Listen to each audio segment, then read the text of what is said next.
I am Ibrahim Traore. CNN, BBC, France 24 আমি তোমাদের সবাইকে দেখছি। আমি প্রতিটি মিথ্যার হিসাব রাখছি। আমি প্রতিটি বিকৃতি লিখে রাখছি। আমি ইব্রাহিম ট্রাওরে এবং আজ আমি তোমাদের মুখোশ খুলে ফেলছি। হ্যাঁ, তোমরা ঠিকই শুনেছ। আমি, যাকে তোমরা তরুণ সামরিক জান্তা নেতা বলো, যাকে তোমরা বিপজ্জনক উগ্রপন্থী হিসেবে চিহ্নিত করো, যাকে তোমরা পশ্চিমা বিরোধী স্বৈরাচারী হিসেবে তুলে ধরো, আমি এখন তোমাদের সত্য বলছি। আর এবার তোমরা মাইক্রোফোন বন্ধ করতে পারবে না, এবার তোমরা ক্যামেরা সরাতে পারবে না, এইবার তোমাদের সম্পাদকরা এই ভাষণ কাটতে পারবে না। কারণ তোমরা যে বিশ্বে একচেটি আধিপত্য করতে, তার আর অস্তিত্ব নেই। লক্ষ লক্ষ মানুষ এখন এই কথাগুলো শুনবে, তোমাদের ফিল্টার ছাড়াই, তোমাদের বিকৃতির শিকার না হয়ে, তোমাদের মিথ্যার দ্বারা কলুষিত না হয়ে। আমার বয়স 34 বছর। আমার জীবনের প্রতিটি দিন আমি তোমাদের মিথ্যাচারের মধ্যে বড় হয়েছি। ছোটবেলায় টেলিভিশনে আফ্রিকা দেখতাম, সবসময় একই ছবি, শিশুদের মুখে মাছি, শুকনো জমি, অস্ত্র, মৃত্যু। এটাই আফ্রিকা, যা তারা আমাদের বলতো। আফ্রিকাকে এভাবেই দেখানো হতো, আর আমরা তা বিশ্বাস করতাম। আমরা আমাদের নিজেদের জন্য লজ্জিত ছিলাম। আমরা আমাদের নিজেদের ভূমি, নিজেদের মানুষের জন্য লজ্জিত ছিলাম। কিন্তু তারপর আমি বড় হলাম। আমি পড়েছি, গবেষণা করেছি, প্রশ্ন করেছি এবং বুঝতে পেরেছি যে তোমরা যে আফ্রিকা আমাদের দেখিয়েছ তা বাস্তব নয়। তোমরা যে গল্প আমাদের শুনিয়েছ তা ছিল মিথ্যা। তোমরা আমাদের উপর যে ভাগ্য চাপিয়ে দিয়েছ তা ছিল তোমাদেরই লেখা একটি চিত্রনাট্য। বছরের পর বছর ধরে তোমরা আফ্রিকাকে কিভাবে চিত্রিত করেছ, কিভাবে দেখিয়েছ, কিভাবে তোমাদের দর্শকদের কাছে বিক্রি করেছ, যেন আমরা এমন প্রাণী যাদের সভ্যতার কোনো অংশ নেই, যেন আমরা সভ্যতার বাইরে থাকা অসভ্য প্রাণী, যেন আমরা এমন দুর্ভাগা যারা তোমাদের উদ্ধারের অপেক্ষায় আছি। প্রতিদিন, প্রতি ঘন্টায়, প্রতি মিনিটে একই গল্প তোমাদের পর্দায় চলতে থাকে। ক্ষুধা, যুদ্ধ, রোগ, দুর্নীতি, সন্ত্রাস, বিশৃঙ্খলা। আফ্রিকা বললেই এই শব্দগুলো মাথায় আসে। তোমাদের আফ্রিকার অভিধানে অন্য কোনো শব্দ নেই, কোনো আশা নেই, কোনো সফলতা নেই, কোনো উন্নয়ন নেই, কোনো প্রতিরোধ নেই, কোনো সম্মান নেই, কোনো গর্ব নেই, কোনো বিজয় নেই। তাই আমি তোমাদের জিজ্ঞাসা করি, New York Times, Washington Post, Guardian, Le Monde, তোমরা কি কখনো আফ্রিকার সাফল্যকে তোমাদের শিরোনাম করেছ? রুয়ান্ডার টেকনোলজি মিরাকেল নিয়ে তোমরা কতবার লিখেছ? ইথিওপিয়ার রিফরেস্টেশন প্রজেক্ট তোমরা কতবার দেখিয়েছ? বোতসোয়ানার ডেমোক্রেটিক সাফল্যের প্রশংসা তোমরা কতবার করেছ? কেনিয়ার এন্টারপ্রেনিউরাল ইকোসিস্টেমের বর্ণনা তোমরা কতবার দিয়েছ? না, কারণ এগুলো তোমাদের চিত্রনাট্যের সাথে খাপ খায় না। তোমাদের আফ্রিকা সফল হতে পারে না। এটা হতে পারে না, কারণ তাহলে তোমরা কিভাবে তোমাদের শোষণকে বৈধতা দেবে? যদি সাহায্যের প্রয়োজন না হয়, তাহলে তোমরা কিভাবে হস্তক্ষেপ করবে?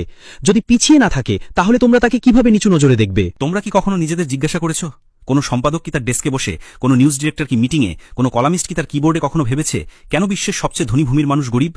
এই নাও তোমাদের জন্য আসল সংখ্যা। আফ্রিকার কাছে বিশ্বের 70% কোবাল্ট রিজার্ভ রয়েছে। তোমাদের সেলফোন, তোমাদের কম্পিউটার, তোমাদের ইলেকট্রিক গাড়ি কোবাল্ট ছাড়া চলবে না। এই কোবাল্ট কঙ্গো থেকে আসে, কিন্তু কঙ্গোর মানুষ সেলফোন কিনতে পারে না। আফ্রিকার কাছে বিশ্বের 90% প্ল্যাটিনাম রিজার্ভ রয়েছে। Catalytic converter, electronic device, medical implant, সবকিছুর জন্য প্ল্যাটিনাম প্রয়োজন। এই প্ল্যাটিনাম দক্ষিণ আফ্রিকা থেকে আসে, কিন্তু দক্ষিণ আফ্রিকার মানুষ বেকারত্বের চাপে পিষ্ট। আফ্রিকা বিশ্বের 30% স্বর্ণ উৎপাদন সরবরাহ করে। মালি, বুর্কিনা ফাসো, ঘানা, তানজানিয়া, আমাদের ভূমি থেকে নদীর মতো সোনা প্রবাহিত হয়, কিন্তু আমাদের মানুষ দারিদ্র্যে সাঁতার কাটে। আফ্রিকা বিশ্বের 65% হীরা উৎপাদনও সরবরাহ করে। Botswana, Angola, Congo, Sierra Leone crore crore dollar মূল্যের হীরা উত্তোলন করা হয়, কিন্তু আমাদের খনিজ শ্রমিকরা দিনে $1 জীবনযাপন করে। আফ্রিকার কাছে বিশ্বের 35% ইউরেনিয়াম রিজার্ভ রয়েছে। নাইজার, নামিবিয়া, দক্ষিণ আফ্রিকা। পারমাণবিক কেন্দ্রগুলো আমাদের ইউরেনিয়ামে চলে। প্যারিসের আলো আমাদের ইউরেনিয়ামে জ্বলে, কিন্তু আমাদের গ্রামে বিদ্যুৎ নেই। আর তোমরা এখনো জিজ্ঞাসা করো আফ্রিকা কেন গরিব? না, সঠিক প্রশ্ন হলো এত ধনী হওয়া সত্ত্বেও আফ্রিকাকে কিভাবে গরিব করে রাখা হয়েছে। এই নাও তোমাদের উত্তর। উপনিবেশবাদ শেষ হয়নি, এটা রূপ পরিবর্তন করেছে। তোমরা আগে এসে আমাদের ভূমি দখল করতে, এখন তোমরা এসে কোম্পানি প্রতিষ্ঠা করো। তোমরা আগে জোর করে নিতে, এখন তোমরা চুক্তি করো। তোমরা আগে চাবুক দিয়ে শাসন করতে, এখন তোমরা ঋণ দিয়ে শাসন করো। আমাকে কিছু শক্ত উদাহরণ দিতে দাও, সংখ্যা, নাম, তারিখ সহ, কিন্তু তোমরা এসব নিয়ে কখনো লিখবে না। গ্লেনকোর, সুইস ভিত্তিক মাইনিং জায়ান্ট, কঙ্গোতে কোবাল্ট উত্তোলন করে। 2022 সালের আয় $256 বিলিয়ন। কঙ্গোকে দেওয়া কর $500 মিলিয়ন। এটা 0.2%। এটা কি ন্যায় বিচার? Rio Tinto, British Australian mining giant, গিনিতে বক্সাইট উত্তোলন করে, বছরে 20 মিলিয়ন টন। গিনির জন্য কি অবশিষ্ট থাকে? পরিবেশ দূষণ এবং ক্যান্সার। টোটাল, যেটা এখন টোটাল এনার্জিস, ফরাসি হয়ের জায়ান্ট, অ্যাঙ্গোলা, নাইজেরিয়া, কঙ্গোতে তেল উত্তোলন করে। 2022 সালের মুনাফা $36 বিলিয়ন। আফ্রিকায় বিনিয়োগ, নোংরা পাইপলাইন। অ্যাংলো আমেরিকান, দক্ষিণ আফ্রিকায় প্রতিষ্ঠিত, কিন্তু এখন লন্ডনে। হীরা, প্ল্যাটিনাম, লোহা সবকিছু নিয়ে যাচ্ছে। দক্ষিণ আফ্রিকায় কি রেখে গেছে? 60 লক্ষ বেকার খনিজ শ্রমিক। আর এগুলো তো আইসবার্গের চূড়ামাত্র। আর অদৃশ্য গোপন চুক্তি, অফশোর অ্যাকাউন্ট, ট্রান্সফার প্রাইসিং এর কৌশলের কি হবে? প্রতি বছর $88 বিলিয়ন অবৈধ অর্থ আফ্রিকা থেকে বেরিয়ে যায়। কে লেখে এসব নিয়ে? প্রতি বছর $45 বিলিয়ন সাহায্য আফ্রিকায় আসে, সবাই এটা নিয়ে লেখে। কিন্তু কেউ বলে না আফ্রিকা সাহায্য গ্রহণকারী মহাদেশ নয়, এটি সাহায্য প্রদানকারী মহাদেশ। যখন তোমরা ফোলাপেটের উপর তোমাদের ক্যামেরা জুম করো, তখন পটভূমিতে একটি বিশাল ব্যবস্থা নীরবে কাজ করে। প্রতিদিন টন টন সোনা, হীরা, কোবাল্ট, ইউরেনিয়াম, তেল আমাদের ভূমি থেকে বেরিয়ে যায়, কিন্তু কিভাবে? এই হলো সেই ব্যবস্থা ধাপ 1, দুর্নীতি তৈরি করো, আমাদের নেতাদের ঘুষ দাও, অফশোর অ্যাকাউন্ট খোলো, তাদের বিলাসী জীবনের প্রতিশ্রুতি দাও, তাদের ছেলেমেয়েদের তোমাদের স্কুলে পাঠাও। ধাপ 2, চুক্তি করো, 50 বছর 99 বছরে ছাড়পত্র নাও, কর অব্যাহতির জন্য অনুরোধ করো, পরিবেশগত নিয়ম থেকে অব্যাহতি পাও, শ্রম অধিকার উপেক্ষা করো। ধাপ 3, অবকাঠামো নিয়ন্ত্রণ করো, বন্দর আইবন্দর রেলপথ দখল করো, তবে কেবল খনি থেকে বন্দর পর্যন্ত, গ্রামে রাস্তা তৈরি করো না, স্কুলে বিদ্যুৎ পৌঁছে দিও না। ধাপ 4, নিরাপত্তা প্রদান করো, ব্যক্তিগত নিরাপত্তা সংস্থা স্থাপন করো, তাদের সশস্ত্র করো, প্রতিবাদকে সন্ত্রাসবাদ বলে ঘোষণা করো।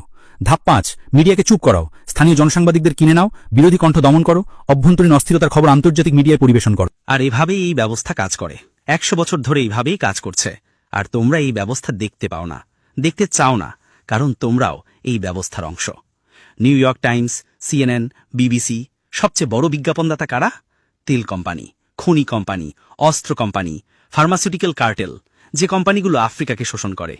তোমরা তাদের টাকায় বেঁচে থাকো, তোমরা তাদের স্বার্থ রক্ষা করো। আর আমি যা বলতে যাচ্ছি তাতে হয়তো আমার জীবনও চলে যেতে পারে, কিন্তু এখন আর চুপ থাকার সময় নেই। আফ্রিকায় ফ্রান্সের ব্যবস্থা হল CFA ফ্রাঙ্ক।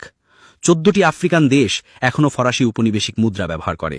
এই দেশগুলোর কেন্দ্রীয় ব্যাংকের রিজার্ভের 50% ফরাসি ট্রেজারিতে জমা থাকে। ফ্রান্স এই টাকার ওপর নেতিবাচক সুদ প্রয়োগ করে, তাই আমরা আমাদের নিজেদের টাকা ব্যবহার করার জন্য ফ্রান্সকে অর্থ প্রদান করি। এই ব্যবস্থার মাধ্যমে ফ্রান্স প্রতি বছর আফ্রিকা থেকে $500 বিলিয়ন মূল্যের সম্পত্তি স্থানান্তর করে। কেউ কি এটা নিয়ে লেখে? না। কিন্তু যখন ফ্রান্স আফ্রিকাকে 10 বিলিয়ন ইউরো সাহায্য দেয়, তখন তা শিরোনাম হয়। ব্রিটেনের ব্যবস্থা আরও সফিস্টিকেটেড। লন্ডন হল বিশ্বের অর্থ পাচারের কেন্দ্র, City of London, offshore paradise. Africa থেকে চুরি করা প্রতিটি পয়সা London, Jersey, Guernsey, Cayman Islands, Virgin Islands সবই ব্রিটিশ নিয়ন্ত্রণে। আফ্রিকার সম্পদ সেখানে লুকিয়ে আছে। আমেরিকার ব্যবস্থা হল আফ্রিকম, আফ্রিকা কমান্ড। মহাদেশে 46টি সামরিক ঘাঁটি। আনুষ্ঠানিক উদ্দেশ্য নিরাপত্তা, আসল উদ্দেশ্য সম্পদ নিয়ন্ত্রণ। প্রতিদিন আমাদের আকাশসীমায় ড্রোন, সর্বত্র লিসেনিং ডিভাইসেস। তারা বলে সন্ত্রাসবাদের বিরুদ্ধে লড়াই, কিন্তু এটা সন্ত্রাসী নয়। এখানকার জনগণের নেতাদের লক্ষ্যবস্তু করা হয়। চীন নতুন খেলোয়াড়, বলে উইন উইন। ইনফ্রাস্ট্রাকচার তৈরি করে, ঋণ দেয়, কিন্তু কিসের বিনিময়ে? 99 বছরের বন্দর ইজারা, খনির অধিকার, কৃষি জমি, ঋণের ফাঁদে ফেলার কূটনীতি। শ্রীলঙ্কাকে জিজ্ঞাসা করুন, জাম্বিয়াকে জিজ্ঞাসা করুন। আর তোমরা এইসবের কিছুই লেখো না। কেন? কারণ তোমরা মুক্ত গণমাধ্যম নও, তোমরা কর্পোরেট গণমাধ্যম। তোমাদের মালিকরা billionaire. Jeff Bezos Washington post কিনেছেন কেন? সাংবাদিকতার প্রতি ভালোবাসার জন্য? রুপার্ট মার্ডকের মিডিয়া সাম্রাজ্য, Fox news, Wall Street journal, the sun, the Times, সবই একই হাত থেকে। সবাই একই বার্তা দিচ্ছে, পশ্চিমারা ভালো, অন্যরা খারাপ। কার্লোস স্লিম নিউ ইয়র্ক টাইমসের বৃহত্তম শেয়ার হোল্ডার, মেক্সিকান বিলিয়নিয়ার। তার সম্পদ কোথা থেকে এসেছে? একচেটিয়া টেলিযোগাযোগ। লাতিন আমেরিকার পিঠে চড়ে ধনী হয়েছেন। এখন আমেরিকার সবচেয়ে সম্মানিত সংবাদপত্র নিয়ন্ত্রণ করেন। আর তোমরা দাবি করো স্বাধীন সাংবাদিকতা করার। তোমাদের সম্পাদক কারা? তারা কোন স্কুল থেকে স্নাতক হয়েছে? Harvard, Yale, Oxford, Cambridge? সবসময় একই অভিজাতি স্কুল, সবসময় একই বিশ্বদৃষ্টি, সবসময় একই কুসংস্কার।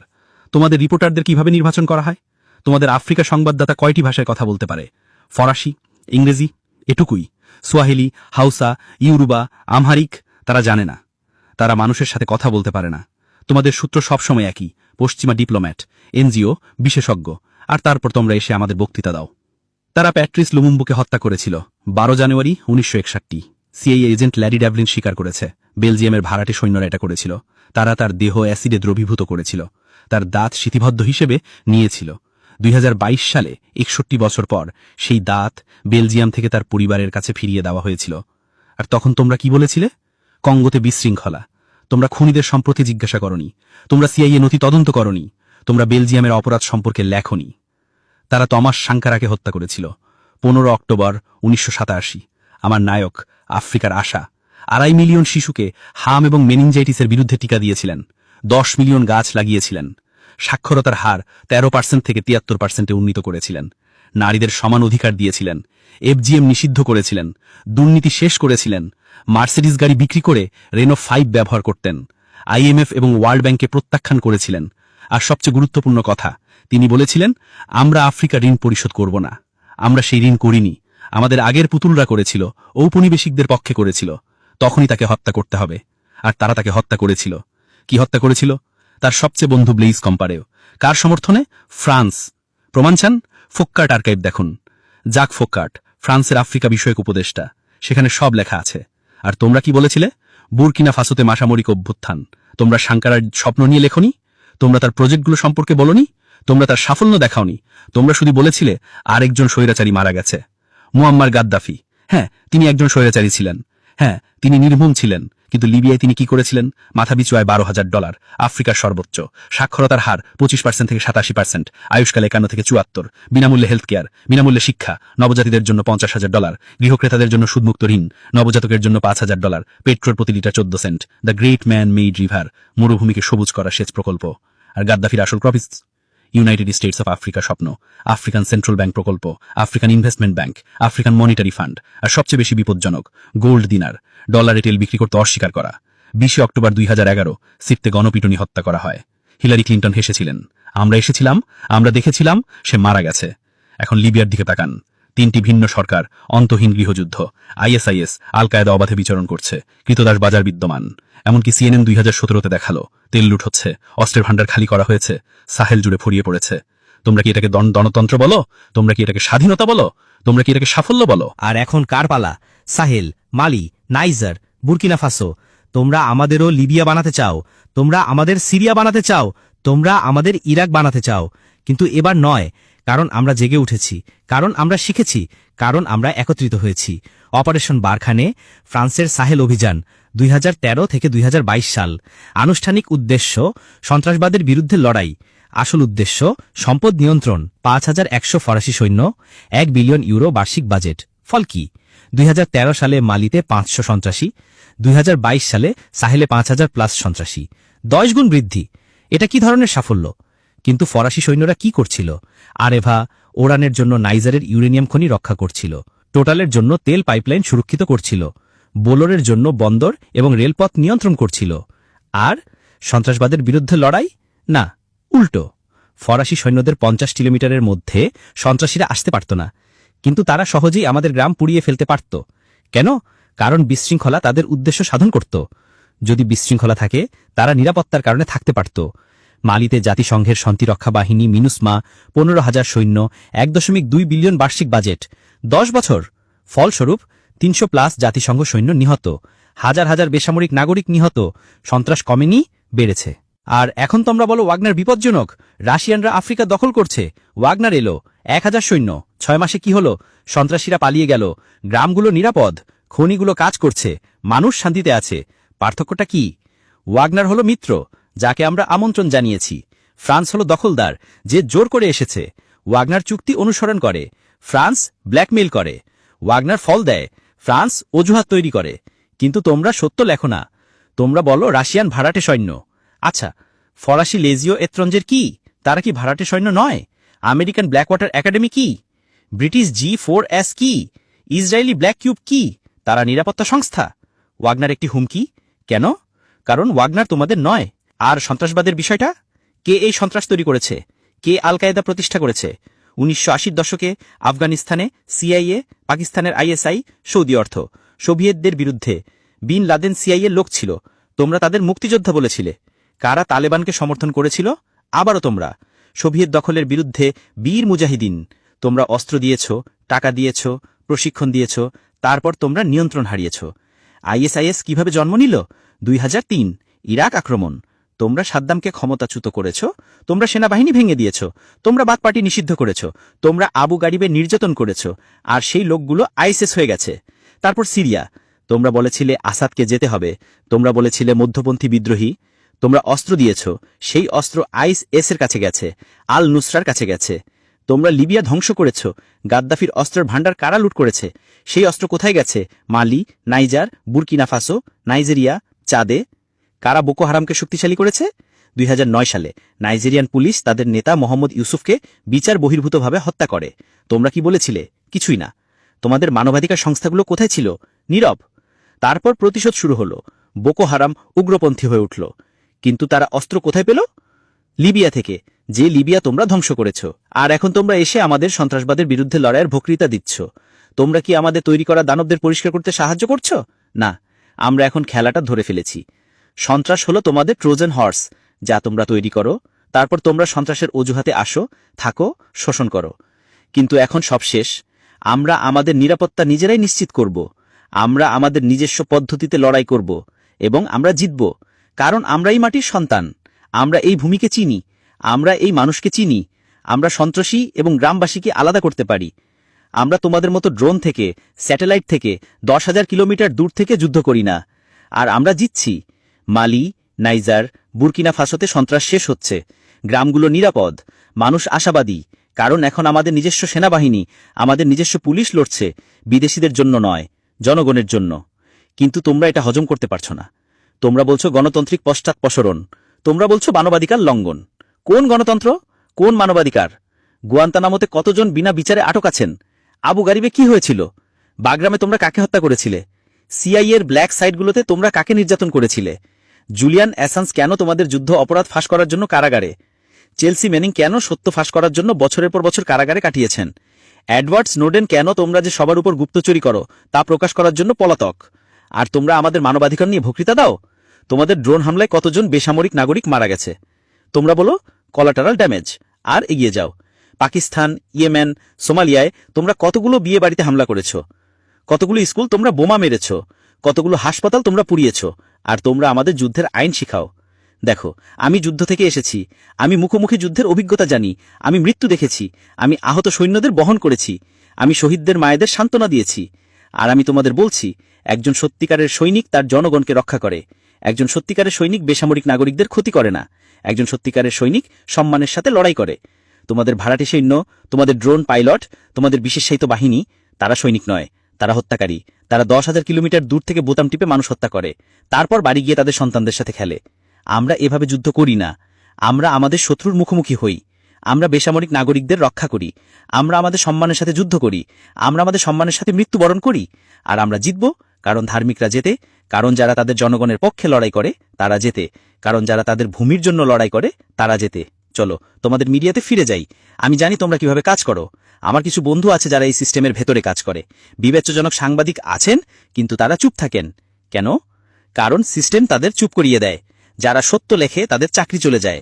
অনুসন্ধানী সাংবাদিকদের বাজেট কাটের কারণে ছাঁটাই করা হয়। ভিন্ন মতবাদী কলামনিস্টদের দরজা দেখিয়ে দেওয়া হয়, কারণ পাঠকের আগ্রহ কমে গেছে। আর তাদের জায়গায় কারা আসে? থিঙ্ক ট্যাঙ্ক, এনজিও, বিশ্ববিদ্যালয়ের বিশেষজ্ঞ, সবাই একই কথা বলছে, সবাই একই থিসিস রক্ষা করছে। পশ্চিম ভালো, আফ্রিকা খারাপ। তাহলে এই বিশেষজ্ঞরা কারা? তারা তাদের তহবিল কোথা থেকে পায়? National endowment for democracy, NED, American গণতন্ত্র রপ্তানিকারক, সিআইএর আইনি শাখা, সর্বত্র তার আঙুল। বিরোধীদের তহবিল যোগায় দেয়, মিডিয়াকে নির্দেশ দেয়, সুশীল সমাজ তৈরি করে। ওপেন সোসাইটি ফাউন্ডেশনস, জর্জ সোরোজের সংস্থা, বলে উন্মুক্ত সমাজ। কিন্তু কার জন্য উন্মুক্ত? কিসের জন্য উন্মুক্ত? শোষণের জন্য উন্মুক্ত, হস্তক্ষেপের জন্য উন্মুক্ত, কারসাজির জন্য উন্মুক্ত। Ford Foundation, Rockefeller Foundation, Bill and Melinda Gates Foundation, সবাই আফ্রিকায় সাহায্য করছে, কিন্তু বিনিময়ে তারা কি পায়? নিয়ন্ত্রণ, ডেটা, প্রভাব। আর তোমাদের মিডিয়া তাদের তুর্যবাদক। তোমরা শিরোনাম করো গেটস আফ্রিকাকে বাঁচাচ্ছেন, কিন্তু তোমরা বলো না গেটসের ভ্যাকসিন ট্রায়ালে কত আফ্রিকান শিশু প্যারালাইজড হয়েছে, মনসান্টোর বীজের কারণে কত কৃষক আত্মহত্যা করেছে। তোমরা স্টোরি বলতে ওস্তাদ, কিন্তু সবসময় একই স্টোরি, শ্বেতাঙ্গ ত্রাণকর্তা। মনে আছে live aid 1985, we are the world, আফ্রিকার জন্য দাতব্য কনসার্ট, মিলিয়ন মিলিয়ন ডলার তোলা হয়েছিল। আফ্রিকায় কি এসেছিল? দুর্নীতি বেড়েছে, নির্ভরশীলতা বেড়েছে, কিন্তু এটা তোমাদের জন্য দারুণ গল্প ছিল। বব গেলডর্ফ নায়ক হয়ে গেলেন, সঙ্গীতশিল্পীরা বিবেকজনক দেখালেন, দর্শকরা নিজেদের সম্পর্কে ভালো বোধ করল, আফ্রিকা ক্ষুধার্তই থাকালো। মনে আছে কোনি 2012, ভাইরাল ভিডিও স্টপ জোসেফ কোনি, 100 মিলিয়ন ভিউ। ফলস্বরূপ কোনি এখনো মুক্ত, কিন্তু ভিডিও নির্মাতা ধনী হয়ে গেল। ইনভিজিবল চিলড্রেন সংস্থা মিলিয়ন মিলিয়ন ডলার সংগ্রহ করেছিল। উগান্ডায় কি এসেছিল? আমেরিকান সৈন্যরা। আর তোমরা এগুলোকে সাফল্যের গল্প হিসেবে উপস্থাপন করো। অ্যাঞ্জেলিনা জোলি, ম্যাডোনা, বোনো, সবাই আফ্রিকায় ভলান্টিয়ার। তারা আসে, ছবি তুলে, শিশু দত্তক নেয়, চলে যায়। আর তোমরা বলো আফ্রিকায় আগ্রহ বেড়েছে। কি আগ্রহ? কার আগ্রহ? কিসের জন্য আগ্রহ? ম্যাডোনা মালাউই থেকে দত্তক নিয়েছেন, তোমরা শিরোনাম করেছ, কিন্তু মালাউই তো প্রতিদিন 100 শিশু ম্যালেরিয়ায় মারা যায়। তোমরা সেটা লেখনি, কারণ সে খবর বিক্রি হয় না। বোনো আফ্রিকার মুখপাত্র হয়েছেন, ইউটিউব কনসার্টের মাধ্যমে বিলিয়ন বিলিয়ন ডলার তুলেছেন, কিন্তু কর ফাঁকি দেওয়ার জন্য তার কোম্পানি নেদারল্যান্ডসে সরিয়েছেন। আফ্রিকা থেকে চুরি করা টাকাও নেদারল্যান্ডসের মধ্যে দিয়ে যায়। তোমরা কি এটা নিয়ে লিখেছ? জর্জ ক্লুনি দারফুরের জন্য প্রচারণা করেছিল, বলেছিল দারফুরকে বাঁচাও। ফলস্বরূপ সুদান বিভক্ত হয়েছে, তেল দক্ষিণ সুদানে রয়ে গেছে। দক্ষিণ সুদান এখন গৃহযুদ্ধে লিপ্ত। তেল কারা পাচ্ছে? অনুমান করো। আর তোমরা সবসময় এগুলোকে মানবিক সাহায্য হিসেবে উপস্থাপন করো, কিন্তু এগুলো সাম্রাজ্যবাদের সফট ফেস, এগুলো শোষণের জনসংযোগ। আমাকে আসল সংখ্যা দিতে দাও। প্রতি বছর $134 বিলিয়ন সাহায্য ও নিবেশ আফ্রিকায় আসে। প্রতি বছর $192 বিলিয়ন সম্পদ আফ্রিকা থেকে বেরিয়ে যায়। নিট ক্ষতি প্রতি বছর $58 বিলিয়ন। কিন্তু তোমরা কেবল আগত $134 বিলিয়ন নিয়ে লেখো, তোমরা বহির্গত $192 বিলিয়ন নিয়ে লেখো না কেন? কারণ তাহলে মানুষ জিজ্ঞেস করবে আফ্রিকার সাহায্যের প্রয়োজন কেন? অবৈধ আর্থিক প্রবাহ বছরে $88.6 বিলিয়ন, বহুজাতিক কর্পোরেশনের মুনাফা স্থানান্তর বছরে $48.2 বিলিয়ন, ঋণের সুদ বছরে $17 বিলিয়ন, মেধা পাচারের খরচ বছরে $13.8 বিলিয়ন, জলবায়ু পরিবর্তনের খরচ বছরে $10.6 বিলিয়ন, অবৈধ কাটকাটা বছরে $17 বিলিয়ন, অবৈধ মাছ ধরা বছরে $1.3 বিলিয়ন, মোট প্রতি বছর $192 বিলিয়ন বেশি। এত সম্পদ প্রতি বছর আফ্রিকা থেকে বেরিয়ে যায়। কিন্তু তোমাদের শিরোনাম কি? ইইউ আফ্রিকার জন্য €20 বিলিয়ন সাহায্য প্যাকেজ ঘোষণা করেছে। চীন আফ্রিকাকে $60 বিলিয়ন ঋণ দিয়েছে। আমেরিকা আফ্রিকাকে $8 বিলিয়ন মঞ্জুর করেছে। মানুষ এগুলো পড়ে ভাবে তারা কত উদার, কত দাতব্য, আফ্রিকা কত অকৃতজ্ঞ। কিন্তু সত্যটা উল্টো। আফ্রিকা তোমাদের জীবনযাত্রার মানকে অর্থায়ন করছে। আফ্রিকা তোমাদের সমৃদ্ধিকে ভর্তুকি দিচ্ছে। আফ্রিকা তোমাদের প্রযুক্তিকে সম্ভব করে তুলছে। তোমাদের আইফোনের কোবাল্ট কঙ্গো থেকে, তোমাদের টেসলার লিথিয়াম জিম্বাবুয়ে থেকে, তোমাদের কম্পিউটারের ট্যান্টালাম রুয়ান্ডা থেকে, তোমাদের গয়না বোতসোয়ানা থেকে, তোমাদের চকলেট আইভরি কোস্ট থেকে, তোমাদের কফি ইথিওপিয়া থেকে, তোমাদের তেল নাইজেরিয়া থেকে, তোমাদের ইউরেনিয়াম নাইজার থেকে। আর বিনিময়ে আমরা কি পাই? ঋণ, দারিদ্র্য, অপমান। কিন্তু যথেষ্ট হয়েছে। এই খেলা এখন শেষ হবে, কারণ আমরা জেগে উঠেছি। আমাদের যুব সমাজ সোশ্যাল মিডিয়ায় সত্য শেয়ার করছে। #ফ্রান্স আউট 100 মিলিয়ন বার ব্যবহৃত হয়েছে। #Africa is bleeding 50 million. #Stop exploiting Africa 75 million. আর তোমরা কি করছো? তোমরা বলছো রাশিয়ান বট, তোমরা বলছো চীনা প্রোপাগান্ডা, তোমরা বলছো ডিসইনফরমেশন। না, এগুলো আসল আফ্রিকানদের আসল কণ্ঠস্বর। এটা আসল ক্ষোভ, এটা আসল জাগরণ। টিকটকে লক্ষ লক্ষ যুবক আছে, ফরাসি সৈন্যদের চলে যাওয়া উদযাপন করা ভিডিও, ওয়াগনারের আগমনকে সাধুবাদ জানানো ছবি। টুইটার, ইনস্টাগ্রাম, ফেসবুকে সত্য ব্যাখ্যা করা কন্টেন্ট, সর্বত্র একই কণ্ঠস্বর। যথেষ্ট। আর তোমরা আতঙ্কিত হচ্ছ, কারণ তোমরা নিয়ন্ত্রণ হারাচ্ছ, তোমরা আখ্যান হারাচ্ছ, তোমরা একাধিপত্য হারাচ্ছ। তোমরা ফ্যাক্ট চেকিং সংস্থা প্রতিষ্ঠা করেছ, Africa check, AFP fact check. কারা এদের আখ্যায়ন করে? Facebook, Google, Bill Gates. সেই একই সিস্টেম আবার। তোমরা কি পরীক্ষা করছো? কার তথ্যের সপক্ষে তোমরা দাঁড়াচ্ছ? আমরা বলি ফ্রান্স বছরে $500 বিলিয়ন শোষণ করে, তোমরা বলো মিথ্যা, মাত্র 440 বিলিয়ন। যেন তাতে পরিস্থিতির কোনো পরিবর্তন হয়, যেন 440 বিলিয়ন কম। আমরা বলি ওয়াগনার সফল হয়েছে, তোমরা বলো ওয়াগনার মানবাধিকার লঙ্ঘন করে। আচ্ছা, ফরাসি সৈন্যরা কি করছিল? ফুলানি গ্রামে বোমা ফেলছিল, ডোগন মিলিশিয়াদের সশস্ত্র করছিল, ভুলবশত বিয়েবাড়িতে হামলা করছিল। তোমাদের ভণ্ডামি এত স্পষ্ট যে কেউ আর তোমাদের বিশ্বাস করে না। মনে আছে সিএনএনে অ্যান্ডারসন কুপার কি বলেছিলেন? আফ্রিকায় দেনতন্ত্র হ্রাস পাচ্ছে। কোন দেনতন্ত্র? অ্যান্ডারসন, তোমাদের দেনতন্ত্র, আমেরিকার দেনতন্ত্র। তোমাদের ক্যাপিটাল দাঙ্গা 6 জানুয়ারি 2021। তোমরা বলেছিলে দেনতন্ত্রের উপর হামলা। 5 জন মারা গিয়েছিল। আমাদের সাঙ্কারার হত্যাকাণ্ড 15 অক্টোবর 1987। তোমরা বলেছিল অভ্যন্তরীণ ব্যাপার। 1 জন মারা গিয়েছিল, কিন্তু সেই ব্যক্তি ছিল 20 মিলিয়ন মানুষের আশা। তোমাদের নির্বাচনে কর্পোরেশনগুলো প্রার্থীদের অর্থায়ন করে, লবিস্টরা আইন লেখে। তোমরা আমাদের নির্বাচনকে কারচুপিপূর্ণ বলো। তোমাদের দেশে পুলিশ কৃষ্ণাঙ্গদের হত্যা করে, জর্জ ফ্লয়েড, ব্রিওনা টেইলর, আহমদ আরবেরি। তোমরা আমাদের পুলিশি সহিংসতা নিয়ে বক্তৃতা দাও। বিবিসিতে কাশিয়া মাদেরা আফ্রিকা নিউজ উপস্থাপন করেন। পুলিশ বংশোদ্ভূত। তিনি আফ্রিকায় কত বছর থেকেছেন? তিনি কয়টি আফ্রিকান ভাষায় কথা বলেন? কিন্তু প্রতিদিন তিনি একজন আফ্রিকা বিশেষজ্ঞ হিসেবে কথা বলেন। আফ্রিকা এমন, আফ্রিকা তেমন। ফ্রান্স 24-এ ক্যামেরাম্যান, সম্পাদক, প্রডিউসার বেশিরভাগই ফরাসি। এমনকি আফ্রিকান সংবাদদাতারাও বেশিরভাগই ফরাসি। আর তারা বস্তুনিষ্ঠ সাংবাদিকতা করে। এমনকি আল জাজিরা কাতার এটি অর্থায়ন করে। সাহেলে কাতারের কি কাজ? কিন্তু প্রতিদিন তারা সাহেল সংকট নিয়ে রিপোর্ট করে। তারা কার সংকটের কথা বলছে? Deutsche Welle, Voice of America, RFI, সবই রাষ্ট্রীয় মিডিয়া, সবই প্রচারণার হাতিয়ার, কিন্তু তারা স্বাধীন মিডিয়ার ভূমিকা পালন করে। আর আমাদের লোকাল মিডিয়া বেশিরভাগই বিক্রি হয়ে গেছে, বেশিরভাগই কাপুরুষ, বেশিরভাগই নির্ভরশীল। বুর্কিনা ফাসোর লাপেইস পত্রিকা সম্পাদককে, তিনি কোথা থেকে শিক্ষালাভ করেছেন? তিনি তার তহবিল কোথা থেকে পান? তার বিজ্ঞাপনদাতা কারা? আমরা উত্তরগুলি জানি। সবাই একই সিস্টেমের সাথে বাধা, সবাই একই প্রভুর সেবা করছে। কিন্তু একটি নতুন প্রজন্ম আসছে, ব্লগার, ইউটিউবার, পডকাস্টার। তাদের কোনো ভয় নেই, তাদের কোনো প্রভু নেই। জেমস কোট্টো, নাতালি ইয়াংবে, কেমি সেবা। তাদের লক্ষ লক্ষ অনুসারী, তারা সত্য বলে, তারা সিস্টেমকে উন্মোচন করে। আর তোমরা তাদের চরমপন্থী হিসেবে চিহ্নিত করো। তোমরা তাদের টুইটার বন্ধ করার চেষ্টা করো, তোমরা তাদের ইউটিউব সীমাবদ্ধ করো, কিন্তু বৃথা। সত্যকে থামানো যায় না। তোমরা একটা চ্যানেল বন্ধ করো, 10টা খুলে। তোমরা একটা কণ্ঠস্বর চুপ করাও, 1000টা জেগে উঠে। এই তোমাদের প্রতি আমার শেষ বার্তা। তোমাদের মিথ্যাচারে শেষ হচ্ছে, তোমাদের সাম্রাজ্য ভেঙে পড়ছে, তোমাদের একাধিপত্য চূর্ণমার হচ্ছে। আর এর জায়গায় কি আসছে? সত্য, ন্যায় বিচার, স্বাধীনতা। আফ্রিকার তোমাদের গল্প নয়। আফ্রিকা নিজের গল্প লিখছে, নিজের ক্যামেরায় চিত্রগ্রহণ করছে, নিজের ভাষায় বলছে। আর এই গল্পে তোমরা নায়ক নও, ত্রাণকর্তা নও, উপকারী নও। এই গল্পে তোমরাই দোষী, উপনিবেশিক, মিথ্যাবাদী, চোর। তবে তোমাদের এখনো সুযোগ আছে, তোমরা এখনো বদলাতে পারো, তোমরা এখনো সঠিক পক্ষে দাঁড়াতে পারো। তোমাদের মধ্যে বিবেকবান সাংবাদিক আছেন, আমি জানি, আমি তাদের চিনি।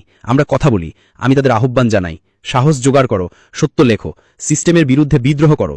তোমাদের চাকরি চলে যেতে পারে, তোমরা বেকার হয়ে যেতে পারো, তোমাদের হুমকি দেওয়া হতে পারে, কিন্তু তোমরা ইতিহাসের সঠিক পক্ষে থাকবে। তোমরা লজ্জাহীনভাবে তোমাদের সন্তানদের মুখের দিকে তাকাতে পারবে, তোমাদের বিবেক শান্তিতে ঘুমাবে, আর আফ্রিকা তোমাদের ভুলবে না।